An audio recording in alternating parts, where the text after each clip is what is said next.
ومن أحسن قولا ممن دعا إلى الله.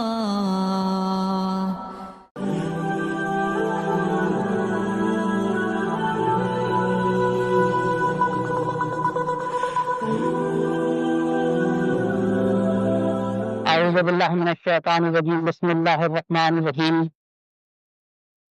وقضى ربك ألا تعبدوا إلا إياه وبالوالدين إحسانا إما يبلغن عندك الكبر أحدهما أو كلاهما فلا تقل لهما أف ولا تنهرهما وقل لهما قولا كريما واغفر لهما جناح الذل من الرحمة وقل رب ارحمهما كما ربياني صغيرا ربكم أعلم بما في نفوسكم إن تكونوا صالحين فإنه كان للأوابين غفورا. صدق الله العظيم. رب اشرح لي صدري ويسر لي أمري واحلل عقدة من لساني يفقهوا قولي. اللهم أرنا الحق حقا وارزقنا اتباعه وأرنا الباطل باطلا وارزقنا اجتنابه. آمين یا رب العالمین. ترجمہ ہے کہ تیرے رب نے فیصلہ کر دیا ہے کہ تم لوگ کسی کی عبادت نہ کرو مگر صرف اس کی. والدین کے ساتھ نیک سلوک کرو. اگر تمہارے پاس ان میں سے کوئی ایک یا دونوں بوڑھے ہو کر رہیں تو انہیں اف تک نہ کہو، نہ انہیں جھڑک کر جواب دو، بلکہ ان سے احترام کے ساتھ بات کرو اور نرمی اور رحم کے ساتھ ان کے سامنے جھک کر رہو اور دعا کیا کرو کہ پروردگار تم پر رحم فرما جس طرح انہوں نے رحمت و شفقت کے ساتھ میرے بچپن میں پالا تھا. تمہارا رب خوب جانتا ہے کہ تمہارے دلوں میں کیا ہے. اگر تم صالح بن کر رہو تو وہ ایسے سب لوگوں کے لیے درگزر کرنے والا ہے جو اپنے قصور پر متنبع ہو کر بندگی کے رویے کی طرف پلٹ آتا ہے. حضرات، میں نے آپ کے سامنے سنا سورہ بنی اسرائیل جس کا دوسرا نام سورہ اسرا بھی ہے، اس کے جہاں سے یہ تیسرا رکوع شروع ہوتا ہے. میں نے 3 آیتیں آپ کے سامنے پیش کی ہیں. مجھے چل رہا تھا کہ یہاں پر ابھی تک والدین کے سلسلے میں کوئی پروگرام پیش نہیں ہو سکا ہے. میرے ذہن کو یہ بات نہیں تھی.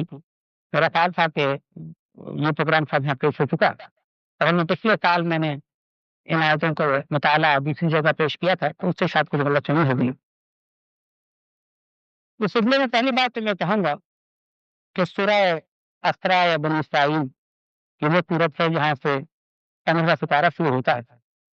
15واں ستارے کا نام چناتے اس سورت کے پہلے لفظ سبحان الذی کی مناسبت سے ہے. پہلے تو اس سلسلے میں 2 باتیں میں آپ کا عرض کروں وہ ہمارے اس آیت کے متعلق میں اہم ہیں. سورہ بنی اسرائیل کا زمانہ نزول تقریباً مکی ہے، اور مکی وہ دور جو کہ نبی کریم صلی اللہ علیہ وسلم کے مدینہ منورہ کے ہجرت کے آثار نمایاں ہو چلے تھے، یعنی جو ہجرت کے کچھ عرصے پہلے.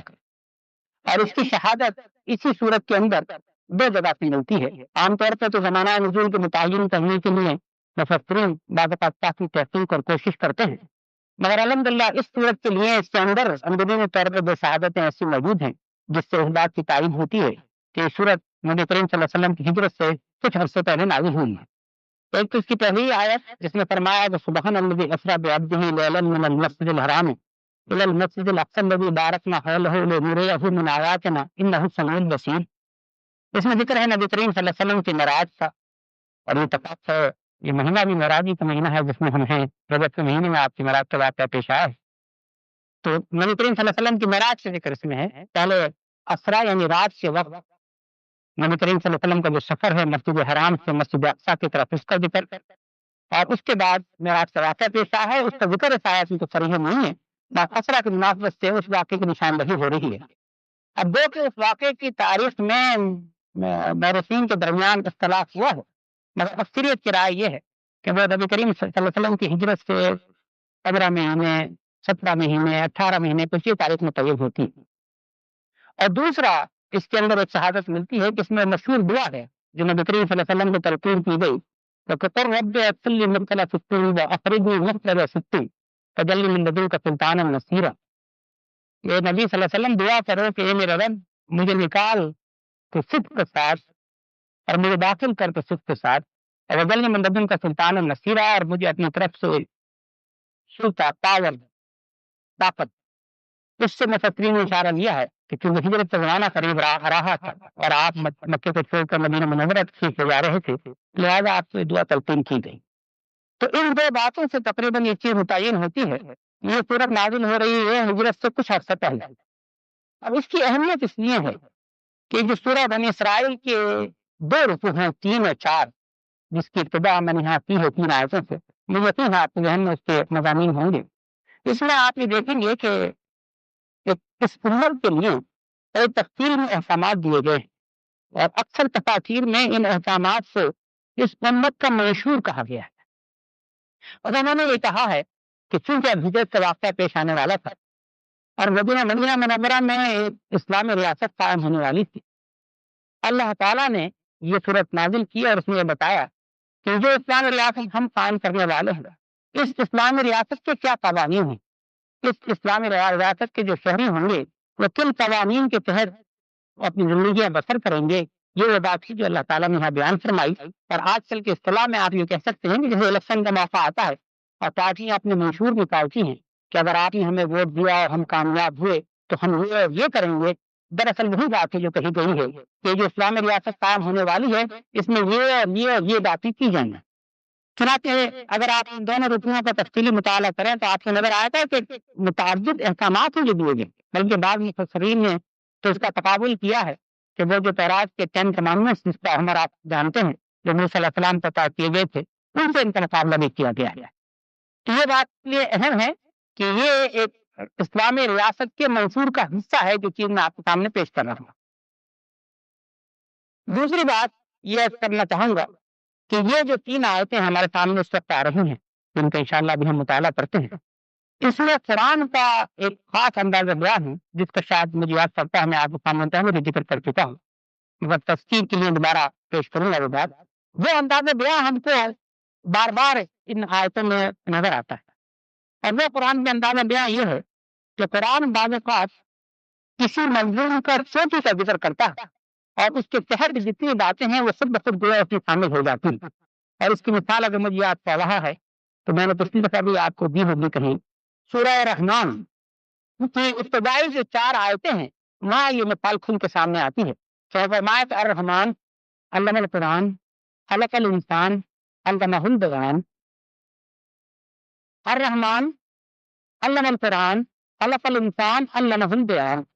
رحمان اللہ کی صرف اب میں تفصیل میں نہیں جاننا چاہوں گا، وقت نہیں میرے پاس، میں صرف آپ کو قرآن کا خاص اسلوب اور اسٹائل بتانا چاہتا ہوں۔ فرمایا کہ رحمان یہ اللہ تعالیٰ کی وہ صفت ہے جو چوٹی کی صفات میں شمار ہوتی ہے، اور یہ بات ہمارے سامنے قرآن میں بتا جگہ آئی ہے، عبد اللہ عبد الرحمان، اللہ کو اللہ کہہ کے پکارو تو رحمان کہہ کے پکارو، اور چوٹی کی صفت اس میں شمار ہوتی ہے کہ یہ اللہ کی ان صفات میں سے ہے جس سے اللہ کو دیتا ہے ترحم جو لگتا ہے۔ پچھلی دفعہ جب میں آپ سامنے عباد الرحمان کا ذکر کر رہا تھا تو بھی میں نے بات آپ سے کہی تھی، الرحمان اللہ کی چوٹی کی صفت۔ فرمایا علم القرآن، اللہ تعالیٰ نے اور رحمان نے قرآن سکھایا ہے۔ اب بات یہ کہ اللہ تعالیٰ نے سبھی کچھ سکھایا، سارے علوم جو انسان کو حاصل ہوتے ہیں، جو انسان کا مسلمان ہو کہ کافر ہو، جو مانے کہ نہ مانے، سارے کے علوم کا منبع تو اللہ تعالیٰ کی ذاتی ہے، سارے علوم اللہ نے سکھائے۔ علم آدم الاسماء کلها قرآن میں فرمایا، تو اللہ ہی نے سارے علوم سکھائے ہیں، مگر خاص طور پہ جس علم کا ذکر کیا وہ قرآن، کیونکہ سارے علوم کی جو چوٹی ہے وہ قرآن کا علم، تو اللہ کی صفت چوٹی کی، جو علم سکھایا اس کا چوٹی کا ذکر کیا۔ خلق الانسان، اللہ نے ساری چیزیں پیدا کی، ایک چھوٹی سے چھوٹی چیز جاندار آپ جو سوچ سکتے ہیں وہ بھی اللہ نے پیدا کی، اور جو اشرف المخلوقات ہے وہ بھی اللہ نے پیدا کی، مگر ذکر کس کا ہوا؟ اس مخلوق کا ذکر ہوا جس کو اشرف المخلوقات کا خطاب دیا گیا، چھوٹی کی مخلوق۔ اور آخر میں فرمایا علمہ البیان، اللہ تعالیٰ نے اس کو بولنے کی گویائی کی صلاحیت دی۔ اللہ نے انسان کو تو بہت سی صلاحیت دی، دیکھنے کی، سننے کی، سوچنے کی، سمجھنے کی، مگر وہ صلاحیت جو اس کو دوسری مخلوقات سے ممیز کرتی ہے، ڈسٹنگوش کرتی ہے، جو ڈفرینشیٹ کرتی ہے، وہ دراصل اس کی بولنے کی صلاحیت۔ اس لیے انسان کو حیوان ناطق کہا جاتا ہے کہ حیوان تو ہے مگر اس کے اندر ایک خصوصیت یہ ہے کہ وہ بولتا ہے حیوان ہے۔ تو یہ کی جو صلاحیت اللہ تعالیٰ نے انسان کو دی ہے یہ اس کو دوسروں سے ممیز کرتی ہے اور یہ چوٹی کی صلاحیت سوار ہوتی ہے۔ اور غور کیجیے گا کہ 4 آیتوں میں 4 چیزوں کا ذکر ہے اور چاروں چوٹی کی چیزیں، اللہ کی خصوصیات بھی چوٹی کی خصوصیت، اللہ کی طرف سے جو علم حاصل ہوا اس میں چوٹی کا علم، اللہ کی مخلوق میں چوٹی کی مخلوق، اور جو اس مخلوق کو صلاحیتیں دی گئی ہیں اس میں چوٹی کی صلاحیت۔ یہ قرآن کا انداز بیان ہے جو اکثر مقامات سے نظر آئے گا آپ، اور میں اس کی نشاندہی اس لیے کر رہا ہوں کہ ان 3 آیتوں میں یہ انداز بیان ہم کو بار بار نظر آتا ہے، اور میں آپ کے سامنے جو مطالعہ پیش کروں گا میں تمہیں اس کی نشاندہی کرتا رہوں گا، تو اس چیز کو آپ ذہن میں رکھیے۔ یہ 2 باتیں تمہیداً تھی جو میں کرنا چاہتا تھا۔ اب آئیے نفس مضمون کی طرف۔ فرمایا یہ کہ وَقَضَىٰ رَبُّكَ، تیرے رب نے فیصلہ کر دیا۔